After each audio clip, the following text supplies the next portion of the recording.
Hi everyone, in this quick guide, I'll show you how to take a screenshot on your Windows 10 HP laptop. By the end, you'll know the easiest shortcut to capture your entire screen. To start, press the Windows key, the Shift key, and the letter S, all at the same time. This instantly opens the Snip and Sketch tool. When the tool is ready, your screen will dim slightly. That's the signal that you can take a screenshot. At the top of your screen, you'll see a small menu. Here, you can choose from different snipping modes. To capture everything you see, select the full screen option. This takes a snapshot of your entire monitor in one click. Your screenshot is automatically saved to the clipboard.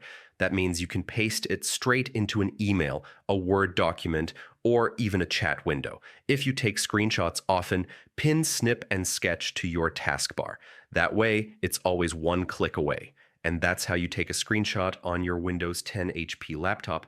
Simple, fast, and efficient. Thanks for watching, and I'll see you in the next guide.